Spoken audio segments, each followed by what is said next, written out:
নমস্কার প্রিয় দর্শক বন্ধু, সিক্রেট অ্যাস্ট্রোলজিয়ান ইউতে আপনাদের স্বাগত জানাই। 18 আগস্ট 2026 তিনটি রাশির মহা অর্থপ্রাপ্তি যোগ রয়েছে। এই দিন চন্দ্র থাকছে তুলা রাশিতে এবং সাথী নক্ষত্রে। এই দিন আমরা পাচ্ছি শুক্রযোগ এবং ব্রহ্মযোগ। এই দিন রাহু সময় অর্থাৎ দিনের যে সবচেয়ে অশুভ সময় সেটি শুরু হচ্ছে দুপুর 3টায় এবং সেটি থাকছে বিকেল 4:30 পর্যন্ত। রাহু সময় যেহেতু দিনের সবচেয়ে অশুভ সময়, এই অশুভ সময়ে কোনো শুভ কাজ করবেন না, শুভ যাত্রা করবেন না, কাউকে অর্থ ধার দিবেন না, ব্যবসাতে শেয়ার বাজারে অর্থ নিবেশ করবেন না, এমনকি কোনো নতুন কাজ শুরু করবেন না। যে কোনো ধরনের শুভ কাজের জন্য আপনি বেছে নিন শুভ সময়কে, অভিজিৎ মুহূর্তকে অথবা অমৃত সময়কে। এই দিন প্রথম যে শুভ মুহূর্তটি পাচ্ছি সেটি শুরু হচ্ছে সকাল 6:50 এবং তা থাকছে সকাল 8:56 পর্যন্ত। এরপর দুপুর 11:50 থেকে দুপুর 12:40 পর্যন্ত থাকছে অভিজিৎ মুহূর্ত। এই দিন অমৃত সময় শুরু হচ্ছে বিকেল 5:34 এবং সেটি থাকছে সন্ধ্যা 7:14 পর্যন্ত। এরপর আবার সন্ধ্যা 7:35 থেকে রাত্রি 9:25 পর্যন্ত থাকছে অতিরিক্ত শুভ সময়। এই কটি শুভ সময়ের মধ্যে আপনি আপনার গুরুত্বপূর্ণ কাজগুলি করে নেওয়ার চেষ্টা করুন। এই সময়ে আপনি যা কাজ করবেন সেই কাজে সাকসেস পাওয়ার সম্ভাবনা অনেকটাই বেড়ে যাবে।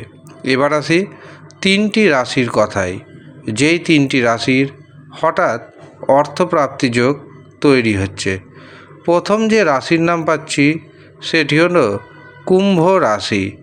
কুম্ভ রাশির জাতক এবং জাতিকারা দারুণভাবে ভাগ্যের সাপোর্ট পেতে চলেছেন। ভাইয়ের সাথে, বোনের সাথে সম্পর্ক আগের থেকে গাঢ় হবে। ব্যবসাতে নতুন নতুন যোগাযোগ আসবে। ফাটকা থেকে, শেয়ার বাজার থেকে আপনার হাতে এসে যেতে পারে হঠাৎ করেই বড় পরিমাণ অর্থ। কুম্ভ রাশির ভাগ্যে শুভ সংখ্যা 1, 3, 7। দ্বিতীয় যে সৌভাগ্যশালী রাশির নাম পাচ্ছি সেটি হলো কন্যা রাশি। কন্যা রাশির জাতক এবং জাতিকাদের গোপন পথে প্রচুর অর্থ আসবে। পারিবারিক জীবনে, দাম্পত্য জীবনে সুখ বাড়বে। শেয়ার বাজার থেকে, ফাটকা থেকে আকস্মিক উপায়ে প্রচুর অর্থপ্রাপ্তির যোগ তৈরি হচ্ছে। কন্যা রাশির ভাগ্যে শুভ সংখ্যা 5, 6, 8। তৃতীয় এবং শেষ যে সৌভাগ্যশালী রাশির নাম উঠে আসছে সেটি হলো ধনু রাশি। ধনু রাশির জাতক এবং জাতিকাদের ভাগ্যে শুভ সংখ্যা পাচ্ছি 2, 3, 7, 9। ধনু রাশির জাতক এবং জাতিকারা একাধিক পথে অর্থ উপার্জন করতে পারবে। ইনকামের নতুন নতুন সোর্স খুঁজে পাবেন। সন্তান ভাগ্যে আপনার ভাগ্যোন্নতি হবে। শেয়ার বাজার থেকে, ফাটকা থেকে প্রভূত অর্থ উপার্জন করতে সক্ষম হবেন। এবার আসি তিনটি রাশির কিছু কথায়। যাদের রাশির নাম ম্যাচ করছে তাদের উদ্দেশ্যে জানাবো, শুধুমাত্র রাশির নাম ম্যাচ করে যাচ্ছে মানেই আপনার যে অর্থপ্রাপ্তি ঘটবে এমনটা নয়।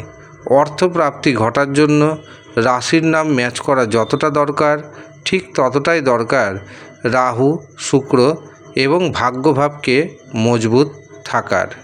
রাহু, শুক্র ভাগ্যভাব যদি মজবুত না থাকে তবে ইমিডিয়েট রাহুকে, শুক্র গ্রহকে, ভাগ্যভাবকে পাওয়ার কবচ ধারণের মাধ্যমে মজবুত করে নিন। এই পাওয়ার কবচ যারা ধারণ করছেন তাদের রাহু, শুক্র, ভাগ্যভাব মজবুত হয়ে যাচ্ছে। তারপরেই কিন্তু ঘন ঘন অর্থপ্রাপ্তি ঘটে যাচ্ছে। কাজেই যারা মনে করছেন পাওয়ার কবচ নেবেন তারা নিচের দেওয়া হোয়াটসঅ্যাপ বুকিং নাম্বারে যোগাযোগ করে নিন। কিভাবে এই পাওয়ার কবচ বাড়িতে পাবেন তা আপনাদের জানিয়ে দেওয়া হবে, এমনকি তার জন্য কত টাকা আপনাকে দিতে হবে সেটিও জানিয়ে দেওয়া হবে। আপনি যদি ইচ্ছুক থাকেন তবেই যোগাযোগ করবেন। ধন্যবাদ।